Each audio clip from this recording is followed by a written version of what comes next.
beginner, itu mau tidak mau kita itu harus punya specific skills. Kita itu mau jualan apa di situ. Ya. Kalau kita tidak bisa menawarkan sesuatu, ya mau mulai aja udah nggak dikasih kesempatan. Ya. Ya. Nah kalau sudah masuk, nah disitulah baru potensi soft skill kita itu dieksplorasi, Pak. Ya. Ya. Ya kan? Karena orang akan bisa naik ke atas itu karena didorong dari bawah dan ditarik dari atas. Ya. Kita harus mampu untuk kemudian memunculkan potensi kita itu dengan cara yang tepat. Oke. Ini yang saya bilang, kita harus punya kemampuan adaptability. Oke. Ya, menyerap values dari lingkungan, kemudian mengaplikasikannya, sehingga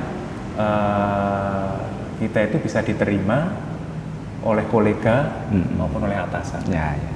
Banyak. Kemudian saya ingin ini Pak Eka, barangkali ada sesuatu yang bisa Pak Eka berikan ya. Untuk alumni AYKPN itu berdasarkan data Treasure Study itu kan ya secara umum itu mereka sangat mudah lah, kalau tadi Pak Eka untuk memasuki dunia kerja itu sangat mudah. Karena dari data yang kita punya itu 20% itu sudah mendapatkan pekerjaan setelah lulus tapi sebelum dia wisuda ya. Selanjutnya sekitar 60% itu butuh waktu 2-3 bulan. Ya saya kira itu normal ya, mulai masuk kan lamaran, diproses sampai dipanggil itu memang waktunya kan ya itu antara 2-3 bulan ya. Kemudian banyak juga kan sampai dengan saat ini perusahaan-perusahaan yang mempercayai lulusan AYKPN, mereka melakukan rekrutmen langsung ke AYKPN ya. Tapi saya kira banyak hal yang tetap harus disadari oleh mahasiswa dan alumni AYKPN untuk bisa sukses di dalam membangun karir atau ketika terjun ke masyarakat, ke industri. Meskipun Pak Eka tadi sudah cerita banyak, tapi barangkali ada pesan khusus gitu ya. Dan itu tadi yang saya selalu katakan, bahwa kita itu kalau mau masuk ke bidang industri, entah jadi konsultan atau apapun, kita itu harus punya pengetahuan spesifik. Kecuali kita punya nama besar ya, kita dijadikan komisaris, jadikan nama besarnya ini. Orang betul. Seperti saya ini kan bukan nggak kenal, kalau mau pakai itu ya kamu bisa apa gitu kan. Tapi ternyata tadi kan bisa learning by doing kan ya. Tadi di awal Pak Eka cerita, nggak ngerti industri perbankan, ketika masuk bisa belajar dengan cepat, nyatanya sukses gitu. Ya artinya begini Pak, tetap kita itu membutuhkan pengetahuan spesifik. Learning by doing, tapi nggak mungkin kita masuk itu nggak ngerti nggak mungkin bermodal nol. Tetapi intinya tetap harus ada, kita itu harus punya kemampuan spesifik.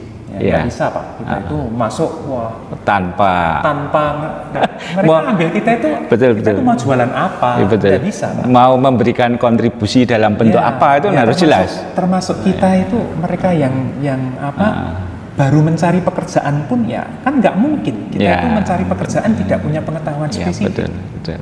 Lah saya mau hire Anda itu apa yang bisa Anda berikan kepada kita gitu kan? Betul. Tetap kita itu di hire karena kita itu punya pengetahuan spesifik. Kita nggak bisa tiba-tiba masuk di tengah-tengah itu kan nggak bisa Pak. Itu orang yang sudah melalui putaran pindah kerja berkali-kali gitu kan. Di aspek manajerial saya akui tetapi pada saat di awal mau tidak mau kita itu harus punya kompetensi spesifik yang bisa kita jual. Sebagai konsultan pun seperti itu. Ya, saya waktu masuk ke sektor real di manufaktur itu pun yang dipakai di saya itu adalah kemampuan saya di sektor akuntansi. Ownernya ini, pemegang sahamnya itu kebetulan ibaratnya lahir aja sudah di dunia sarung tangan, dia sangat mengetahui. Tetapi ada hal yang dia tidak ngerti, disitulah saya nambah. Masuk di situ. Saya nambah. Ya, di laporan kok dia senang bisa melihat bisa melihat progres perusahaan dengan menggunakan angka gitu kan. Kita harus membedakan antara berhasil masuk ke dunia kerja dengan meniti karir di dunia kerja. Ini kan dua tahapan yang harus dilalui oleh mereka. Sebetulnya lulusan dari AYKPN itu sangat memadai untuk masuk di tahapan pekerjaan awal di bidang akuntansi yang memang betul-betul pekerjaannya itu langsung masuk ke teknis yang terkait dengan angka. Ya. Anak buah saya itu mayoritas dari AYKPN ya mumpuni gitu ya. Accounting, tax accounting kita itu lulusan AYKPN. Di Hana Bank pun ya ketemunya juga beberapa dari AYKPN. Dan mereka semuanya itu masuk dari level tahapan awal. Dan ternyata di industri dari pengamatan Pak Eka, mereka cukup mampu beradaptasi dengan baik gitu ya. Jadi perjalanan karirnya itu bagus. Karena begini, kalau masuk terutama yang paling jelas itu adalah peranan dan fungsi mereka di manufaktur ya. Itu kan angkanya banyak. Yang jelas learning proses mereka pendek. Ibaratnya itu kasih aja pekerjaan langsung, ajarin 2 hari, 3 hari, udah habis itu bisa jalan sendiri. Oh gitu ya. Ya artinya kalau saya bicara masalah accounting cycle, udahlah beres.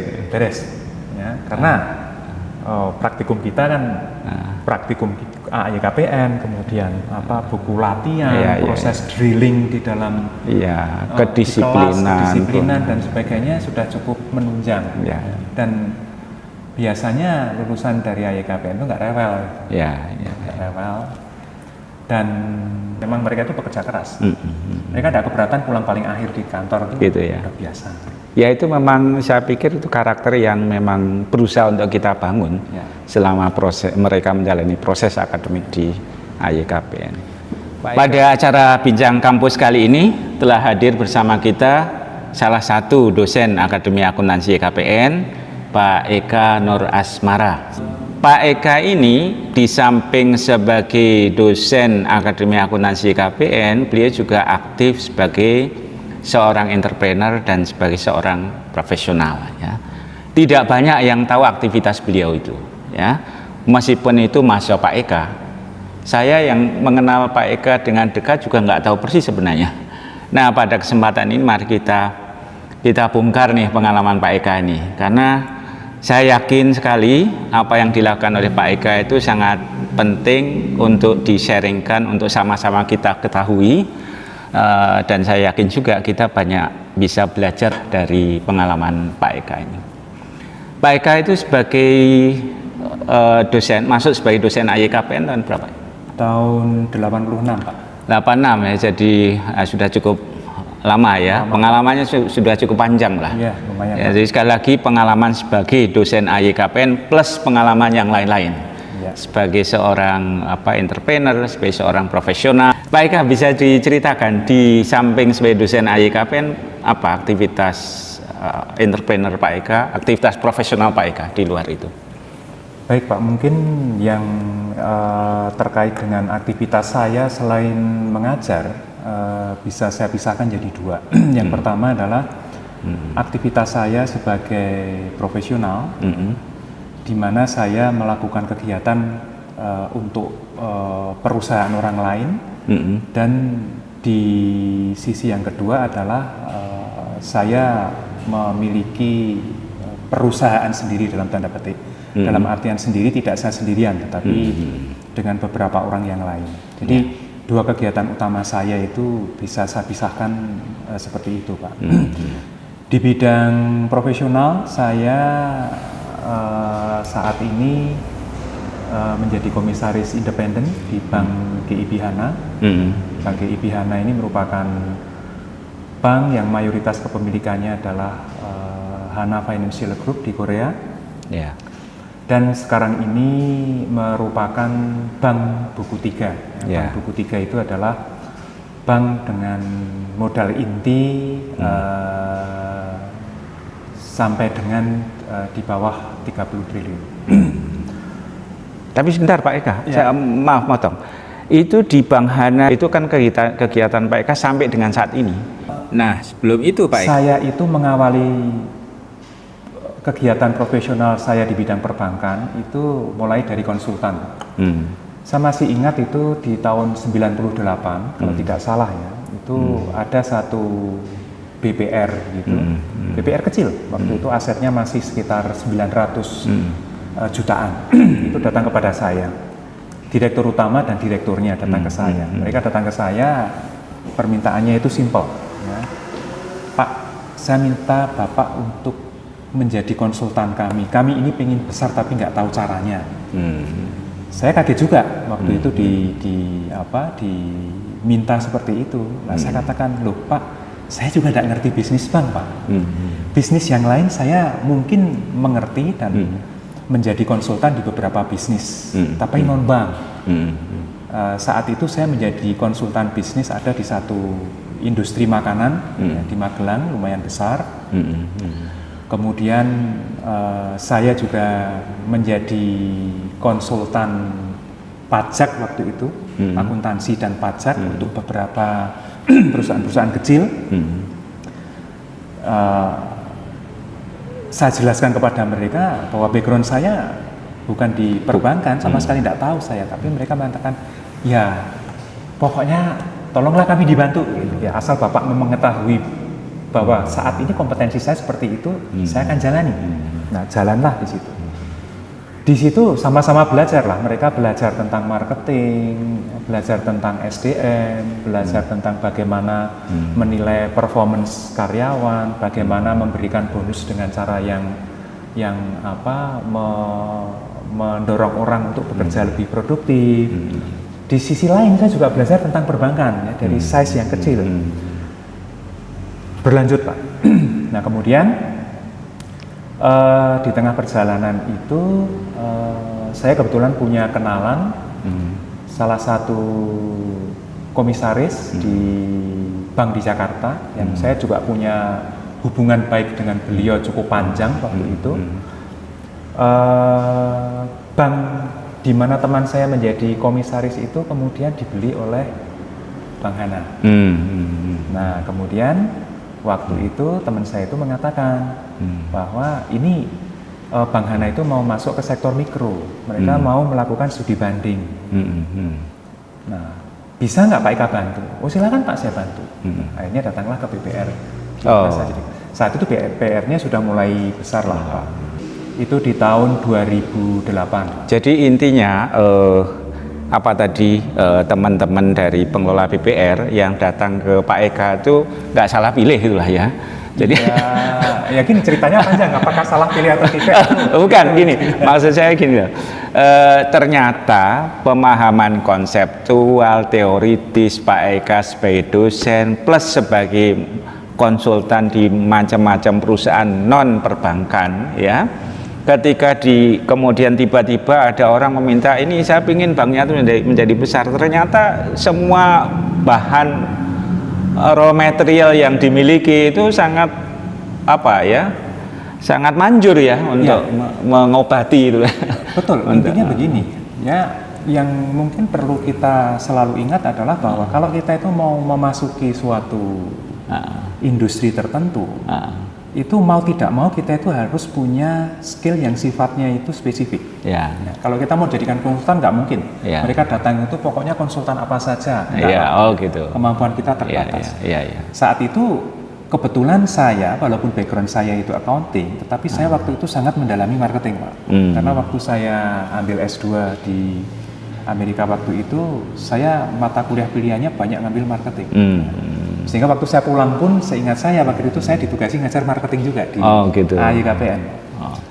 Jadi Pak Eka ini tugas belajarnya di Amerika dulu ya, di Cleveland State. Mana? Di Cleveland ya. State University. Nah, kemudian ya itu tadi saya katakan bahwa kita itu harus masuk ke industri, ya, menjadi konsultan itu kita harus punya kemampuan spesifik tertentu dulu. Nah, kemudian nanti pasti akan melebar kemana-mana. Itu beberapa kali sampai saat ini pun terjadi berulang-ulang seperti itu. Jadi intinya begitu Pak. Jadi kalau tadi karena ceritanya kok bisa sampai ke situ ya sebetulnya mulai dari hal yang kecil Pak. Kecil dalam tanda petik ya. Sekarang nggak kecil lagi Pak. BPR-nya udah gede Pak. Udah gede ya. Pak Eka masih aktif di situ. Di BPR yang sekarang? Saya jadi pemegang saham pengendali Pak. Oh malah gitu? Ya, dari sisi entrepreneurnya, akhirnya saya masuk. Jadi dalam perjalanannya ini, yang satu sisi kemudian waktu Hana Bank itu datang, kemudian saya presentasi tentang industri kredit mikro. Selesai presentasi itu saya ditanya, Bapak ada waktu luang nggak? Ada. Saya pikir saya mau diminta untuk ngajar atau gimana. Bapak Presiden nggak jadi komisaris independen kayak gitu. Oh gitu. Apakah saya mampu gitu? Ya kita coba ya. Dalam proses perjalanannya kemudian saya diajukan untuk fit and proper. Waktu itu perbankan masih berada di bawah pengawasan Bank Indonesia. Ya, saya alhamdulillah lulus. Mulai tahun 2009 saya resmi menjadi komisaris independen di Bank GIB Hana sampai dengan saat ini. Jadi sudah 11-12 tahun lah saya menjadi komisaris independen di Bank Hana itu. Itu kan bank besar di Korea gitu ya. Besar sekali. Ya, salah satu bank terbesar di Korea. Jauh lebih besar daripada bank terbesar di Indonesia. Oh gitu ya. Tapi sebentar, sebelum lanjut di Bank Hana ini, Pak Eka kan dulu kan juga menangani macam-macam training perbankan yang diselenggarakan oleh AYKPN kan ya? Ya. Dulu saya ingat awal-awal itu waktu kita AYKPN bekerja sama dengan waktu itu namanya masih Bank Bali. Oh, Bank Bali. Sekarang menjadi Bank Permata. Ya. Nah, waktu itu kita punya satu program pendidikan kader perbankan untuk kerjasama di mana lulusannya itu kemudian akan direkrut menjadi karyawan Bank Bali. Waktu itu saya ikut mengajar. Nah, di situ jugalah sebetulnya yang menjadi salah satu momentum saya untuk lebih mendalami lagi industri perbankan. Nah, saat itu saya belum jadi komisaris bank, Pak. Saya masih berkecimpung di sisi bank mikro, BPR. Tapi ya proses mengajarnya ini menjadi relevan karena kan sebetulnya saat itu para peserta program itu berasal dari berbagai macam perguruan tinggi dengan background pendidikan yang bermacam-macam pula. Bahkan mungkin dari satu kali rekrutmen itu mungkin kalau kita rekrut 20 orang itu mungkin satu hanya atau dua orang yang backgroundnya itu adalah akuntansi atau ekonomi. Mayoritas itu non. Jadi di situ menjadi relevan kita mengajar karena kita mengajarkan mulai dari dasar. Itu. Nah ini saya tanya karena saya kan nggak tahu persis. Seingat saya waktu Pak Eka itu nangani training perbankan, mendirikan training center ya di AYKPN ya untuk sejumlah bank itu kan ya. Iya, waktu itu kalau tidak salah saya masih menjadi pembantu direktur satu akademik. Kemudian ada ada satu orang yang menjadi motor waktu Pak Rusmin. Motornya Pak Rusmin. Nah, saya kan waktu itu lagi di Filipina, jadi nggak ngerti perkembangan di kampus. Tahu-tahu pulang sudah ada itu gitu. Jadi sejarahnya seperti itu ya Pak Eka ya? Sejarahnya seperti itu. Jadi sejarah saya belajar tentang perbankan di situ. Kemudian tadi sejarah kenapa kok saya bisa jadi komisaris di Bank Hana juga seperti itu. Nah, kembali lagi ke sini ke pengalaman Pak Eka di bidang perbankan. Jadi seperti itu ya sejarahnya ya dari nangan training perbankan di bidang perbankan di AYKPN kemudian berlanjut ke Bank Hana itu.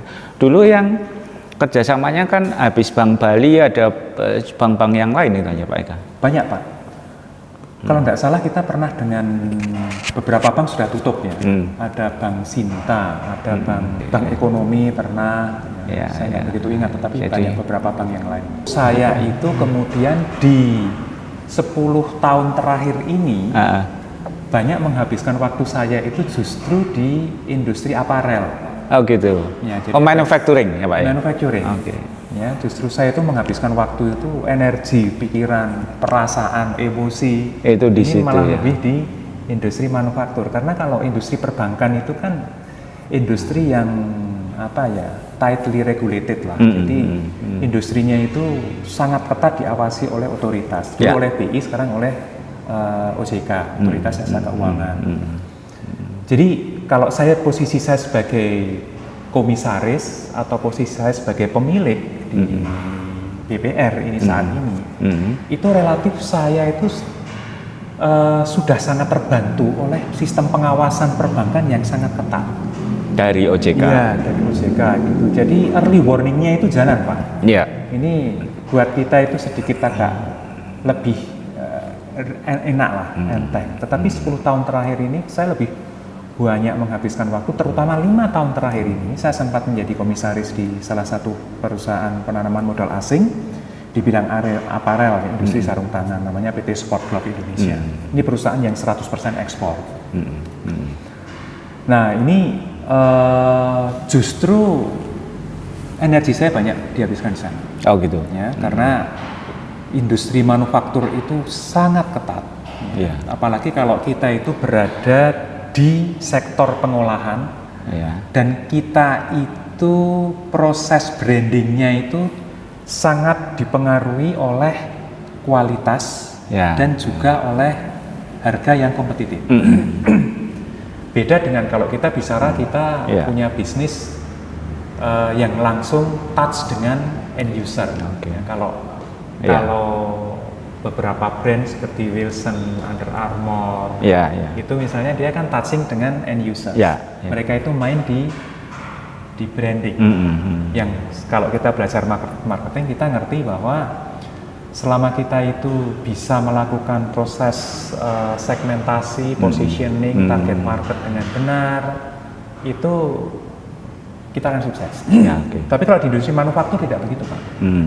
Industri manufaktur itu kualitas itu sudah nggak usah ditanya. Kalau kita nggak bisa menghasilkan barang dengan kualitas yang bagus, udahlah nggak akan dibeli. Out gitu. Murah pun ya nggak akan orang mau beli. Jadi ini Pak Eka di yang tadi dikatakan di Sport Glove ya. Ini produknya apa Pak Eka? Sarung tangan. Sarung tangan. Ekspor gitu ya. Ekspor. Sejak kapan Pak Eka aktif di situ? Sebetulnya saya itu mulai aktif di situ sejak tahun 2003. Oh gitu. Jadi justru sebelum Pak Eka itu malang melintang di perbankan. Itu malah di situ dulu, Pak. Oh, sudah di situ gitu ya. Itu. Jadi saya itu di situ jadi waktu itu konsultan, Pak. Ya intinya perusahaan ini dulu saya masuk itu belum bisa menghasilkan laporan keuangan. Mereka berdiri tahun 98. Ketika saya masuk. Dulu berdiri di Tangerang, kemudian dengan pertimbangan karena kita itu kan labor intensif, banyak menggunakan tenaga kerja. Kita berpikir kalau kita itu bertahan di daerah Jabodetabek itu in the long run kita itu pasti akan nggak bisa berkompetisi karena di sana kan UMR-nya itu kan berlipat-lipat. Production cost-nya jadi melambung gitu ya. Karena industri sarung tangan itu masih sulit untuk digantikan oleh mesin. Tetap jahit itu pekerjaan kerajinan tangan. Karena satu sarung tangan tuh komponennya itu bisa sampai 27 item yang dirangkai, gitu kan? Jadi masih susah menggunakan mesin. Nah kemudian kita pindah ke Jogja. Terbukti bahwa sampai saat ini pun kita masih bisa kompetitif. Cina UMR-nya jauh lebih tinggi. Jadi kita masih, walaupun mereka produktivitasnya lebih tinggi, tetapi kita UMR-nya lebih rendah. Sekarang saingan kita kan Vietnam, Laos, sekitarnya lah. Kalau ini pasar utamanya mana? Amerika, USA. USA. Sebetulnya seluruh dunia, tapi gitu. Tapi mungkin hubnya itu di Amerika, kemudian baru menyebar ke mana-mana. Di Amerika ya dijual di Amerika. Karena Eropa juga kadang kita pengiriman langsung ke tempat mereka gitu. Dan itu tadi yang saya selalu katakan bahwa kita itu kalau mau masuk ke bidang industri, entah jadi konsultan atau apapun, kita harus punya pengetahuan spesifik. Kecuali kita punya nama besar ya, kita dijadikan komisaris, jadikan nama besarnya ini. Orang seperti saya ini kan bukan nggak kenal, kalau mau pakai itu ya kamu bisa apa gitu kan. Tapi ternyata tadi kan bisa learning by doing kan ya. Tadi di awal Pak Eka cerita, nggak ngerti industri perbankan, ketika masuk melakukan punya kemauan untuk belajar, bisa belajar dengan cepat, nyatanya sukses gitu. Artinya begini Pak, tetap kita itu membutuhkan pengetahuan spesifik. Learning by doing, tapi nggak mungkin kita masuk itu nggak ngerti nggak mungkin bermodal nol. Nggak mungkin. Waktu saya masuk ke perbankan pun background saya adalah accounting, dan saya belajar banyak marketing. Nah kalau kita lagi meeting berbicara, paling tidak kalau sudah nyerempet bagian itu, saya bisa ngomong Pak. Tetapi intinya tetap harus ada, kita itu harus punya kemampuan spesifik. Nggak bisa Pak, kita itu masuk tanpa lah terus ya mau ngomong apa gitu. Ya, mereka ambil kita itu kita itu mau jualan apa, nggak bisa Pak. Mau memberikan kontribusi dalam bentuk apa itu harus jelas. Termasuk kita itu mereka yang baru mencari pekerjaan pun ya kan nggak mungkin kita itu mencari pekerjaan tidak punya pengetahuan spesifik. Betul. Lah saya mau hire Anda itu apa yang bisa Anda berikan kepada kita gitu kan? Betul. Jadi kalau awalannya kita jangan melihat mereka yang berada pada posisi manajerial itu orang itu sudah nggak nyentuh lagi hitung-hitungan pajak, tunggu dulu. Tanya dulu masuknya itu seperti apa. Kan tetap kita itu di-hire karena kita itu punya pengetahuan spesifik. Kita nggak bisa tiba-tiba menemplok masuk di tengah-tengah itu kan nggak bisa Pak. Itu orang yang sudah melalui putaran pindah kerja berkali-kali begitu kan. Di aspek manajerial saya akui iya. Tetapi pada saat di awal mau tidak mau kita itu harus punya kompetensi spesifik yang bisa kita jual. Sebagai konsultan pun seperti itu. Ya, saya waktu masuk ke sektor real di manufaktur itu pun yang dipakai di saya itu adalah kemampuan saya di sektor akuntansi. Marketing enggak. Ownernya ini pemegang sahamnya itu kebetulan ibaratnya lahir aja sudah di dunia sarung tangan, dia sangat mengetahui ya. Tetapi ada hal yang dia tidak ngerti, disitulah saya nambah. Masuk di situ. Saya nambah. Ya, di laporan kok dia senang bisa melihat bisa melihat progres perusahaan dengan menggunakan angka ya. Ini loh tren kamu tuh labanya itu turun loh. Itu yang saya fungsinya seperti itu. Jangan ngomong sekarang. Kemudian saya menjadi komisaris dan sebagainya, saya sudah tidak lagi ngurusin yang pernak-pernik gitu ya. Itu. Tetapi saya nggak bisa dibohongin karena saya ngerti. Akuntansi, laporan keuangan keluar saya ngerti, saya tinggal terjemahkan ke pemegang saham. Pajak saya ngerti, ya kan? Marketing justru saya belajar hal baru. Jadi dapat disimpulkan ya siapapun yang ingin menjadi profesional seperti Pak Eka ini harus siap untuk membekali diri dengan sejumlah kompetensi yang itu yakin ini bisa saya jual ke perusahaan itu. Kalau saya tawarkan tuh perusahaan akan mendapatkan banyak manfaat kira-kira seperti itu gitu ya. Yang jelas kalau saya nomor satu Pak, kita itu harus punya keterampilan spesifik dulu. Mestinya tidak cukup dengan itu. Kita kalau pengen merambah ke tingkat berikutnya, nah ini yang mesti kita perhatikan termasuk untuk para lulusan baru juga bahwa kalau kita itu untuk masuk pertama kali, otomatis yang akan dilihat itu adalah kompetensi utama. Pasti Pak. Mereka nggak akan ngerti kita itu nanti kerja bagus atau nggak bagus. Kita nanti akan bagus jadi manajer, dikasih anak buah bisa memanage atau enggak. Itu nanti Pak. Kan nomor satu yang dilihat adalah Anda ini jualan apa sih? Ya kan? Apa yang saya tuh bayar Anda itu untuk apa? Nah, setelah itu baru kita ngomong skills yang lain Pak. Yang kita sebut kalau saya bilang adaptability, kemampuan untuk beradaptasi. Kemampuan adaptasi itu kan silakan diterjemahkan menjadi sangat luas Pak. Mau untuk selalu belajar hal yang baru, ya kan? Apa saja, itu adaptability, kemampuan beradaptasi. Dan biasanya orang yang punya kemampuan beradaptasi itu adalah orang yang communication skill-nya bagus, kemampuan komunikasinya itu bagus. Nah, berarti ini catatan khusus ini, ya, kemampuan komunikasi itu di samping kompetensi spesifik di bidang tertentu itu juga kemampuan untuk menjual kompetensinya gitu ya. Jadi intinya begini, yang mungkin ya kalau saya membandingkan, kan saya sudah berada pada titik melihat orang baru ngerekrut, akan menilai kan. Dan kebetulan area pekerjaan saya itu cukup ekstrim gitu. Satu di Jogja, satu di Jakarta. BPR saya malah ada di lebih daerah lagi. BPR saya itu ada di Klaten Pak, saya punya ini.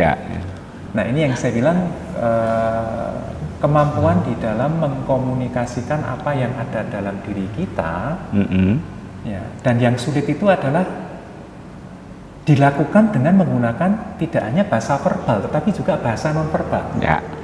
Cara kita berbicara itu kadang-kadang menggambarkan Anda itu punya karakter seperti apa sih? Personality-nya itu kayak apa? Seperti apa? Okay. Ini cara kita berbicara pun pemilihan kata, kemudian gesture. Ini yang selalu saya tekankan.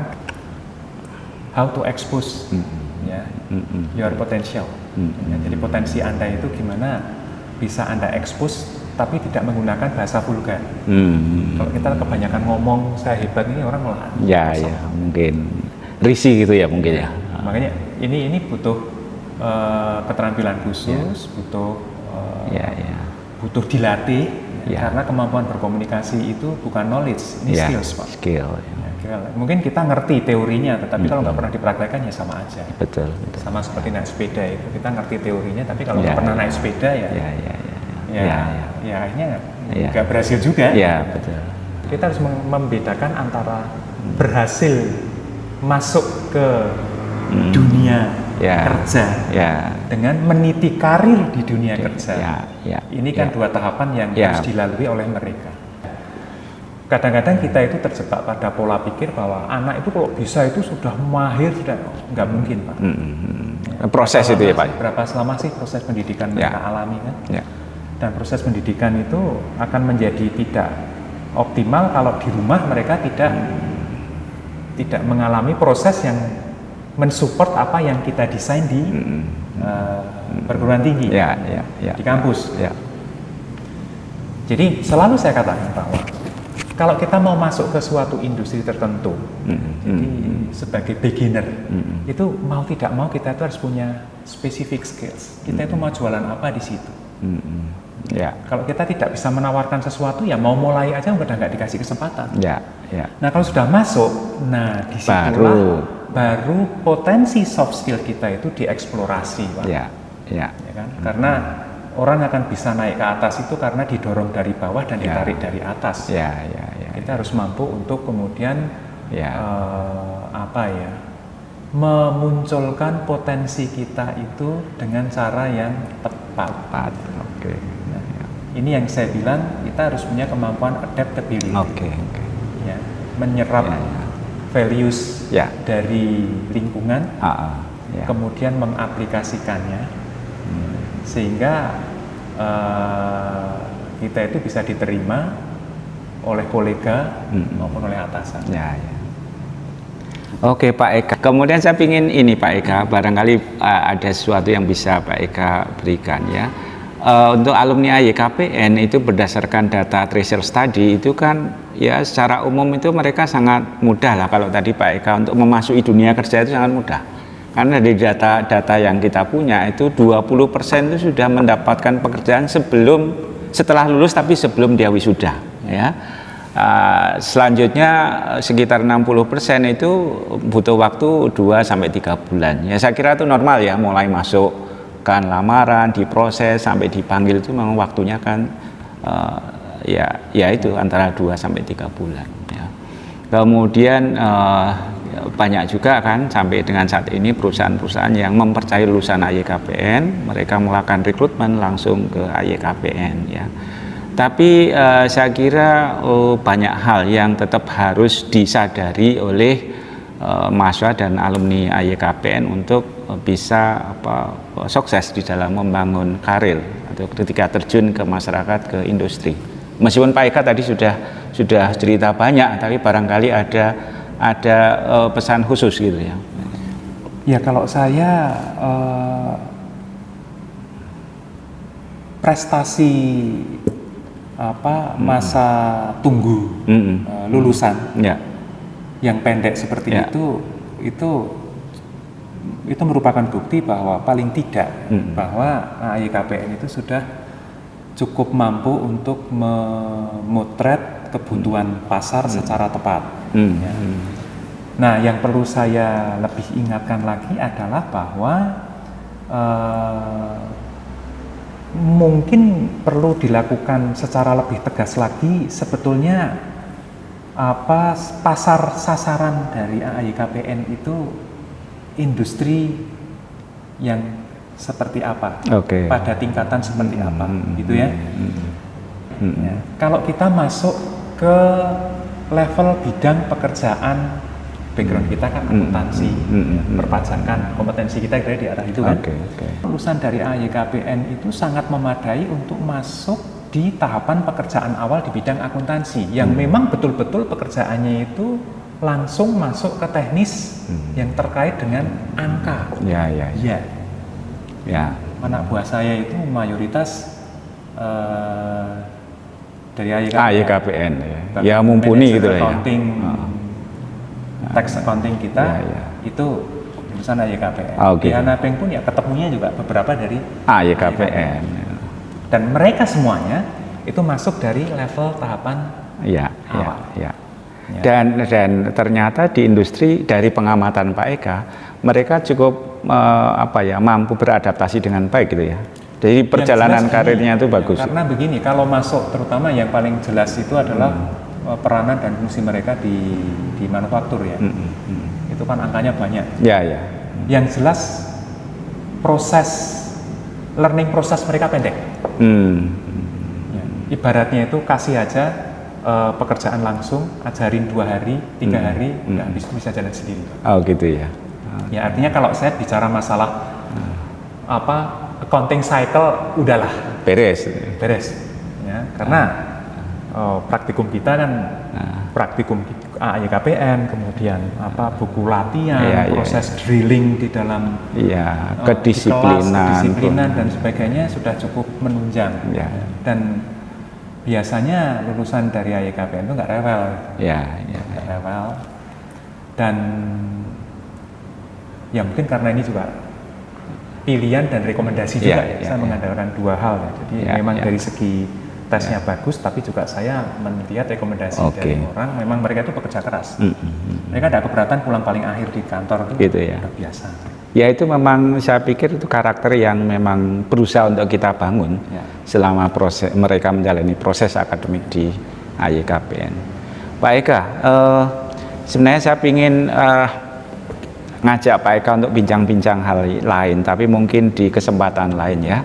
Karena Pak Eka ini kan sebagai pelaku industri, jadi bisa merasakan sekali lah situasi yang ada di industri.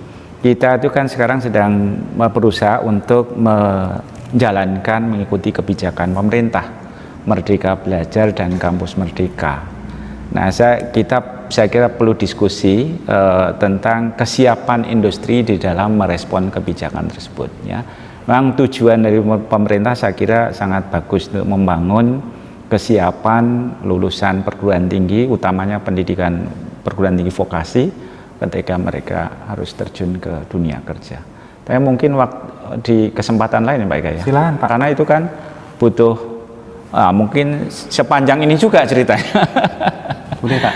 Iya, tapi ya ini terima kasih ya Pak Eka sudah menyempatkan waktu. Ya, demikian bincang-bincang dengan Pak Eka. Ini sudah janjian tadi, di kesempatan lain kita akan bicara dengan topik yang lain ya, dengan pengalaman Pak Eka yang lain sudah barang tentu.